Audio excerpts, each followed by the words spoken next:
चाहत तू मेरी पहली, पहला है प्यार मेरा, तुझसे आबाद जैसे दिल का करार मेरा, हर पल रहे साथ तेरा, हाथों में हो हाथ तेरा।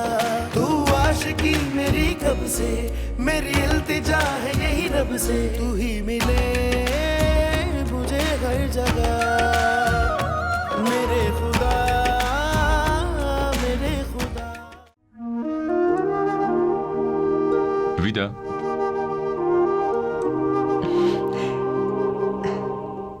خوبین؟ من خوبم. دیشب خاله چطور بود؟ دیگه سرفه نکرد؟ نه خدا رو شکر، حالش خیلی خوب بود، خیلی راحت خوابید. ولی خیلی متاسفم، هنوزم ما رو غریبه میدونی. چی؟ چرا وقتی حال خاله بد شد همونجا خبر ندادی؟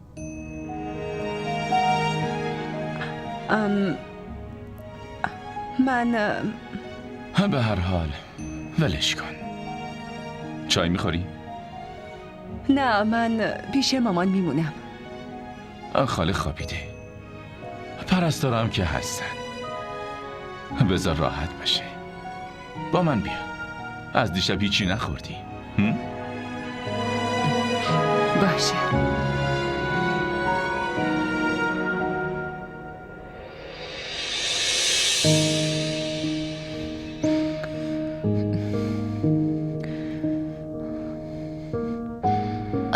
خب چی شد؟ برو تصمیمی رو که گرفتی به پسرت خبر بده. خبر بدم؟ برو پسرتو بغل کن، صداش میزنم.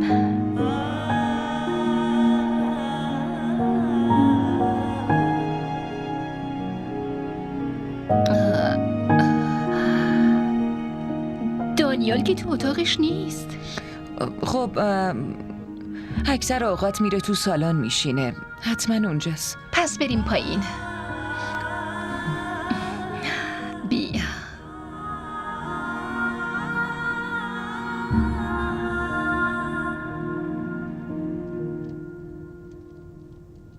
هر وقت یکی از عزیزانمون رو از دست میدیم غمش فراموش نمیشه، اما اینم واقعیته که باید باهاش کنار بیاییم. نه زمان وای میسته و نه شب و روز این زندگی. به آرومی غما رو پشت سر میذاریم و با توجه به اوضاع و شرایط دوباره زندگی رو شروع میکنیم. من زندگی میکنم. نمیکنی، زندگی رو میگذرونی. ببینم صورتتو دیدی؟ چند وقت نخندیدی؟ صورتتو ببین. لبخند که میزنم. محض رضای خدا. از ته دلت بخند ویدا. تو دل خودت یه دریای بزرگ از غم درست کردی. برو خونه، در رو ببند و همه خاطراتتو دونه دونه جلوی رود بنشون. باهاشون حرف بزن، گریه کن، جیغ بزن، داد بکش، آروم شو. خوب دلتو سبک کن ویدا. ویدا، خوشحالیای زندگی همشون پشت اون در منتظرت نشستن. به صداشون گوش کن، لجبازی نکن، بذار این اشکا بریزن.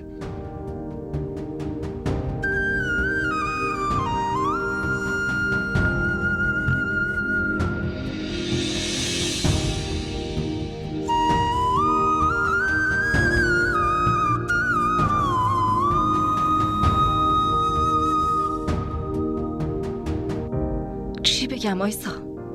تموم شب ما داشتیم تلاش میکردیم مامان رو راضی کنیم، ولی اون اصلاً کوتاه نمیاد. آره، مامانم خیلی نگرانه. واسه همین شبا موندیم که بتونیم خاله شهناز رو راضی کنیم، ولی متاسفانه خاله اصلاً حاضر نیست ویدا رو عروس خونش کنه. من حاضرم ویدا رو عروس خونم کنم.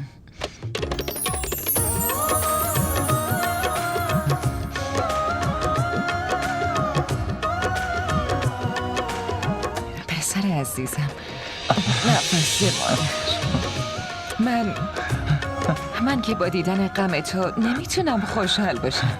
مادر عزیز دل من، قربون این گل پسرم. مامان عزیزم. عزیزم خداوند خوشبختت کنم پسرم. بابا مبارکت باشه. اصلا باورم نمیشه. نمیدونم چی کار کنم. حالا خوشحالی؟ خیلی زیاد. همین برام کافی. ممنونم.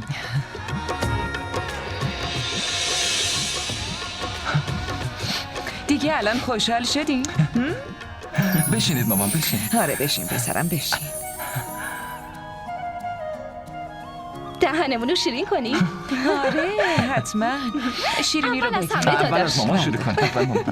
نه بذار دهن پسرم رو شیرین کن. خاله بسم الله، بیا. آیزا تو هم بخور عزیزم. ماشاءالله خاله جون حالش خیلی خوب شده. خدا رو شکر تبم نداره. میتونم مامانو ببرم خونه؟ نه، به نظر من 1-2 روز باید اینجا بستری باشه. پس عصر ببرمش؟ وقتی حالش خوب بشه حتما خودم میرسونمش خونه. راستی بهت یه چیزی گفته بودم، انجام دادی؟ چی؟ همین چند دقیقه پیش بهت گفتم، فراموشش کردی؟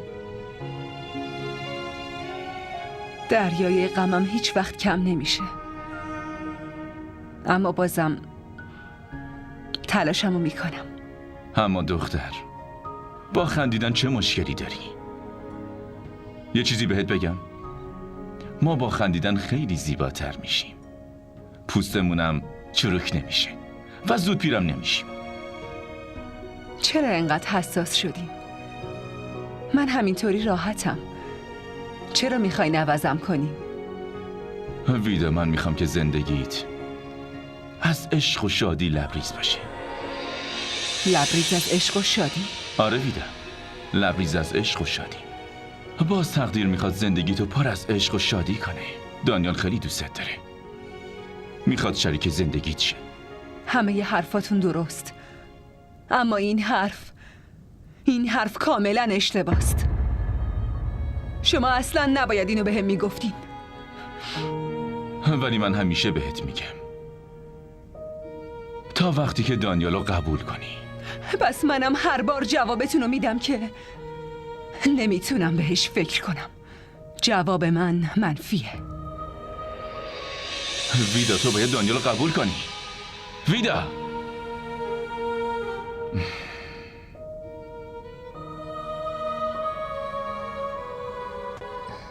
دخترم چاییت سرد شد. خاله این چه کاریه؟ شما که میگفتین 3-4 روز دیگه پیشمون میمونین. دخترم اگه وجیه تماس نمیگرفت میموندم. مامان، خاله که 4-5 روز دیگه میاد، میتونستیم بمونیم. زن داداش، اگه چند روز دیگه هم میموندین خیلی خوشحال میشه. شهناز حتما میموندم، ولی خودت بگو بعد مدت ها وجیه میاد، من باید یه چیزایی رو آماده کنم نه؟ آره اینم هست، درست میگی. نمیدونم چرا خاله تازه یاد ما افتاده. من از اومدن وجیه خیلی خوشحالم. به نظر میاد این بار واسه یه دلیل خاص قراره بیاد. دلیل خاص؟ وجیه خیلی وقت بود آیزا رو واسه پسرش سمر میخواست، اما من به خاطر دانیال جوابی نمیدادم.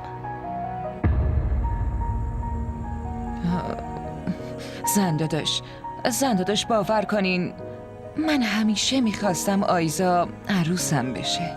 نه شهناز، منظور حرفم به هیچ وجهی نبود. تو ناراحت نباش، اینا همش کار تقدیره.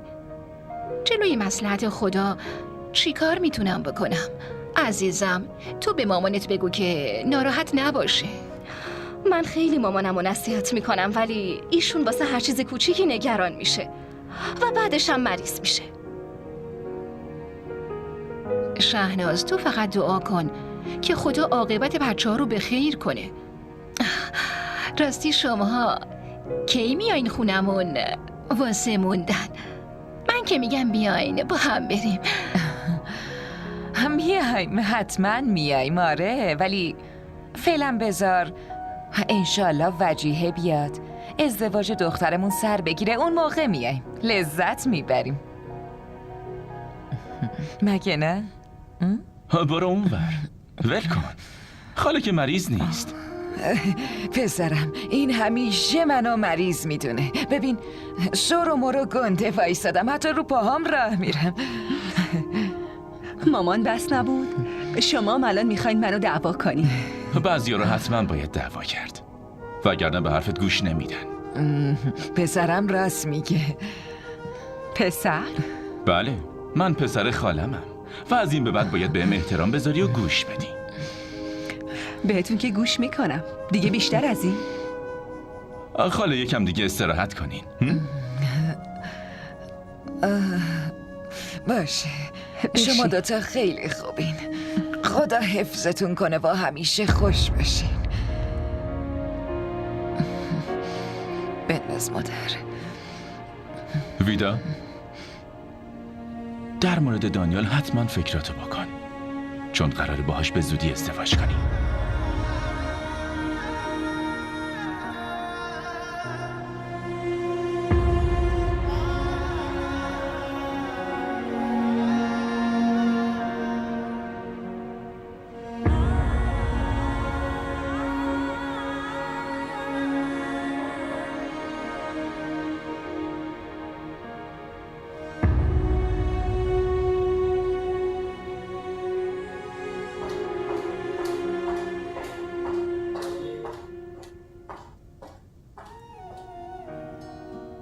صبح بخیر.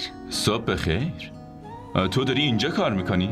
بله، از امروز اومدم بیمارستان، الان سر کارم. موفق باشی. ممنون.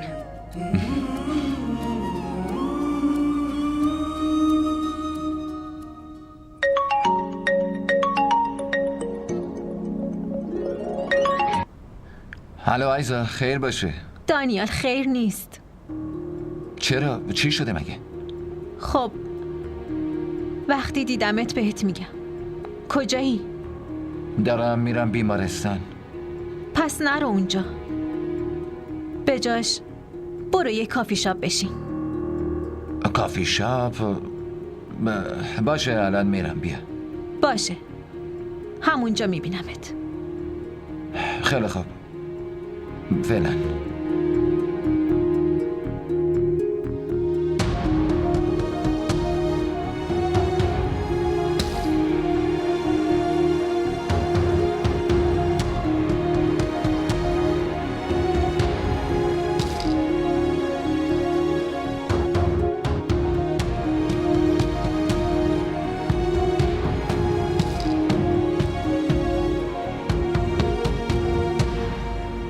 ولی چقدر قراره که همه چی سخت بشه. بیمارستان، دانشگاه، خونه. هنوز درسمو کامل نکردم. ای بابا، من که اینجا هستم. تو چرا آخه نگرانی؟ همه چی درست میشه. مثل اینکه شما دوتا خیلی تفاهم دارین، واسه همین دارین از همدیگه مشورت میگیرین. ویدا خیلی خوبه. مطمئنم خیلی زود تو هم همینجوری باهاش تفاهم پیدا میکنی. آره حتما. اونقدرام خوب نیستم، اینقدری که شما خوبین. این دیگه زیادی خوبه و به کمک کردن زیادی علاقه داره. درد و دل کردن با دوستات به معنی کمک کردن نیست. پس بهش چی میگن دکتر؟ این رابطه با احساس پیش میره. بهتره به جای گذاشتن اسم براش اونو حس کنیم. فهمیدم. لطفاً برام قهوه سفارش بده، خیلی خسته شدم. از قهوه‌تون لذت ببرین. من میرم به کارام برسم. فعلا.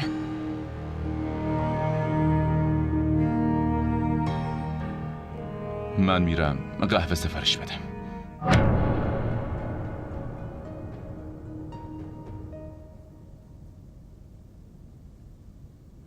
ببین آیزا، تو الکی داری نگران میشی. من سمر رو خیلی خوب میشناسم. پسر فوق‌العاده، یه آدم درستیه. این آدمایی که ظاهر خوبی دارن از درون آدمای خشک و با سیاستی هستن. خب تو بهم بگو چی کار کنم. نظرت چیه؟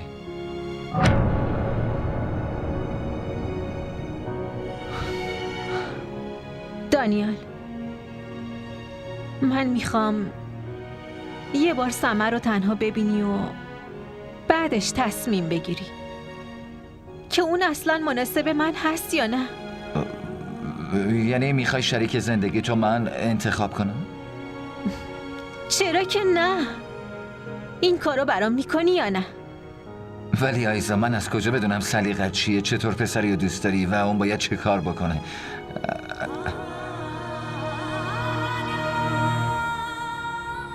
اینو بهتر از تو کی میتونه بدونه؟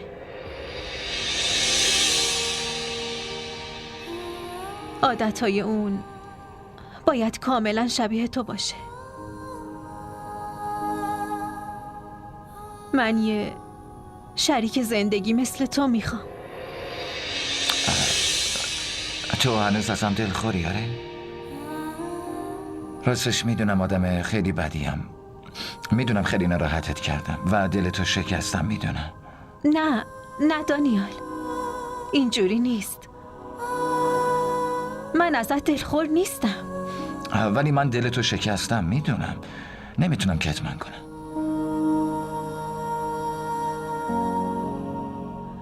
خب خوب شد که دلمو از اول شکستی. وگرنه فکر کن اگه ما ازدواج میکردیم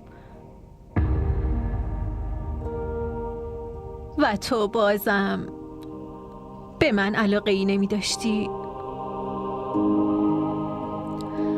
اینجوری هر روز ازت شکایت میکردم و خیلی با هم دعوا میکردیم. حتی تصورشم سخته از اینکه یه عمر به خاطر دوست داشتنت اذیت می شدم. خیلی چیزا یاد گرفتم. بالاخره عشق که همیشه به دست آوردن کسی نیست. اینجا موضوع دله.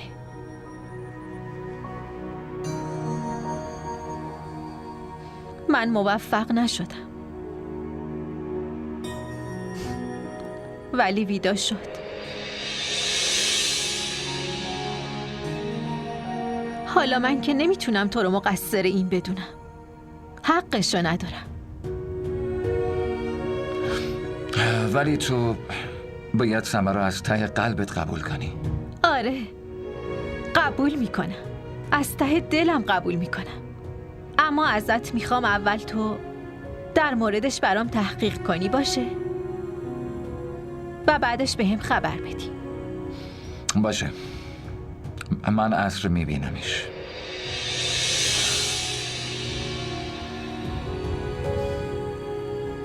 باشه. منم امشب به مامان تصمیممو میگم.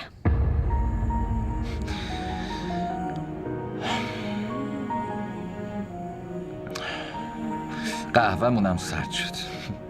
این قهوه رو ول کن. برات یکی درست میکنم. وقتی عصر اومدی بعد از دیدن سمر میای خونمون و با هم حسابی حرف میزنی. یعنی میگی تو از قهوه نخوره؟ خیلی خوب. الان میخوام برم پیش اسکندر. پیش اسکندر میری یا پیش ویدا؟ میرم پیش ویدا.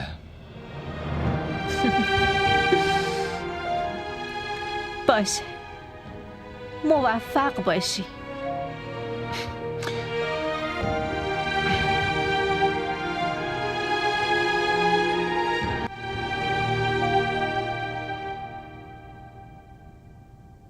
امروز باید خیلی واضح با ویدا حرف بزنم. بهش میگم که مامانم بالاخره راضی شده، فقط اون باید زودتر عشق منو قبول کنه و بله رو بگه. اینجوری مامانم با گل و شیرینی میره خونه‌شون. آره. قبول نمی کنم. چرا قبول نمی کنی؟ عشق راه خودشو پیدا میکنه. چرا؟ مگه این زوریه؟ اگه کسی واقعا عاشق باشه میتونه یه خورده واسه عشقش زورگویی هم بکنه. ببین، دانیال میاد، اونم با یه شاخه گل که تو دستشه و اینجوری بهت میگه که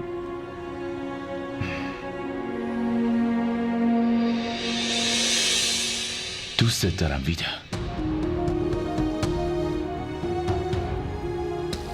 با من ازدواج میکنی؟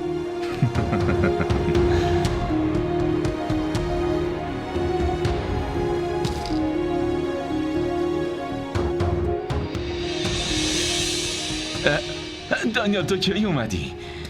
همین الان اومدم. من نمیدونستم. من داشتم به ویدا این شاخه گلو میدادم. عزیزم تو خیلی خوششانسی. به تبریک میگم اسکندر، موفق بشی. چی شده؟ نکنه در موردمون دچار سوء تفاهم شدی؟ این شاخه گلو از طرف تو داشتم به ویدا میدادم که ببینه دانیال اینطوری شاخه گل میاره و ازت خواستگاری میکنه. من از طرف من دادی بیاری. ببخشید. ویدا میخوام. نکنه میخوای اینجا وایستی؟ برو ازش خواستگاری کن. بدو.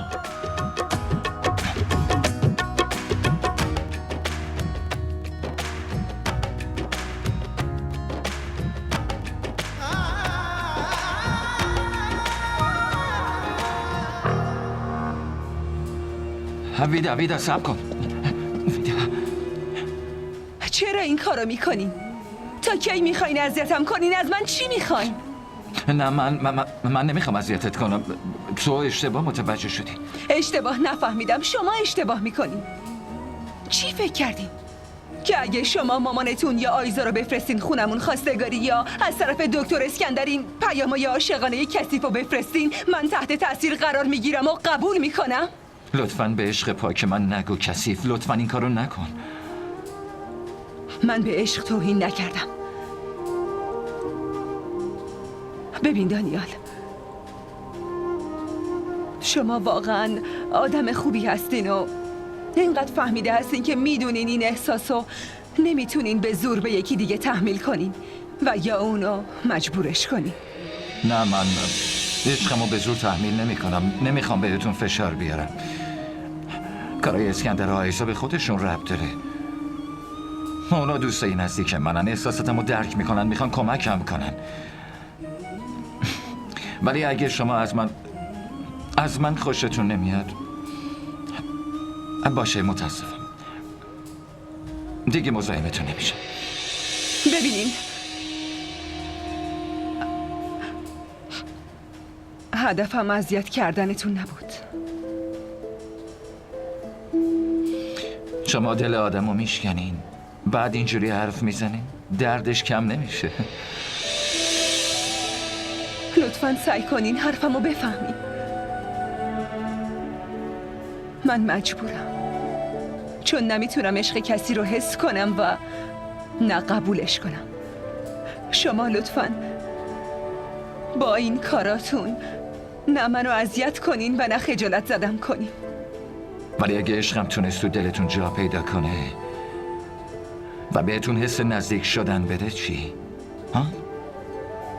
اون وقت منو عشقمو قبول میکنی خانم ویدا؟ این ممکن نیست. اگه شد چی ها؟ اون وقت مخالفت نمیکنی؟ میدونم که نمیکنین. من با تمام وجود منتظر اون لحظه میمونم.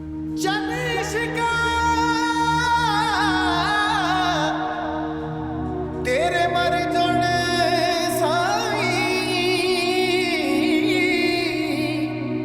ते जिउंदियां नूं मार मुकावे तू बुक बुक पीवे खून जिगर दा ते मास दिलां दा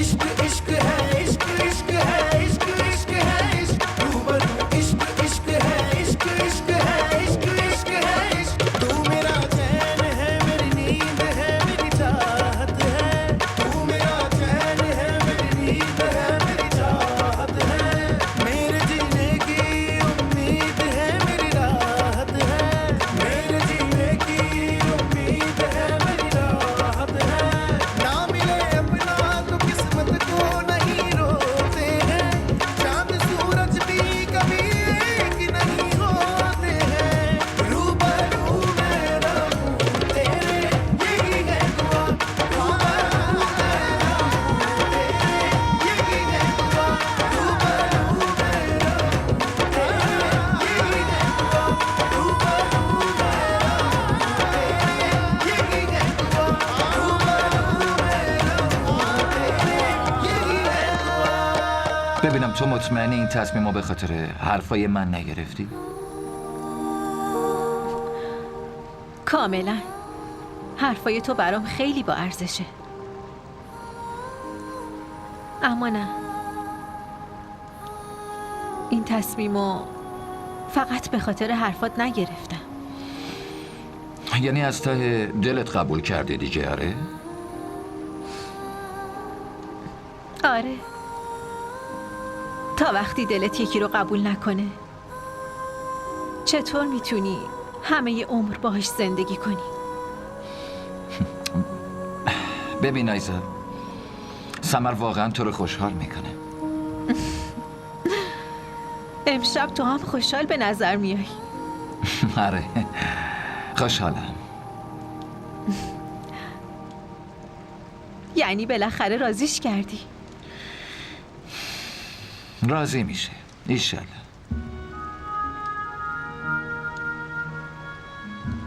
یعنی چی؟ یعنی این که فعلا من تو دلش جایی ندارم، همین. اما من مطمئنم یه روزی تو دلش جامو پیدا میکنم. ببخشید،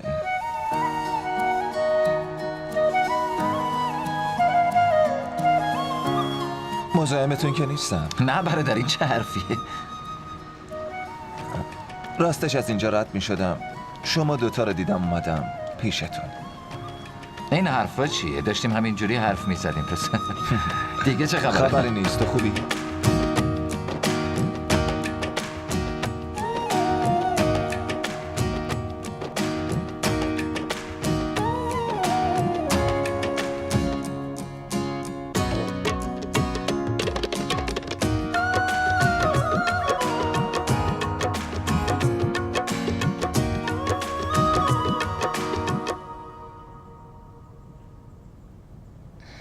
ببین همه چی یه جور دیگه اتفاق افتاد. به این میگن سرنوشت. مامان، روابط و پیوندها بیشتر از خواستن محتاج سرنوشتن. راست میگی پسرم. جلوی تصمیمات خدا رو هیچ کس نمیتونه بگیره. تو تقدیر آیزا از اولش هم سمر بوده، ولی ما رو ببین که الکی دنبالش بودیم.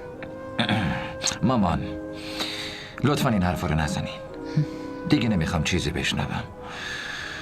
فقط دعا کنین که من و ویدا بتونیم به هم برسیم. پسرم، هرچی به صلاحت باشه انشالله خدا همون کارو میکنه.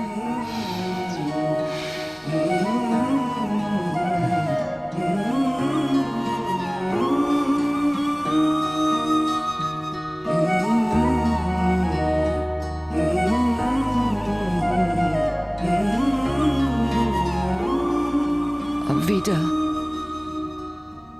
دخترم، تو هنوز اینجا وایستادی؟ برو و حاضر شو، الان دیرت میشه ها.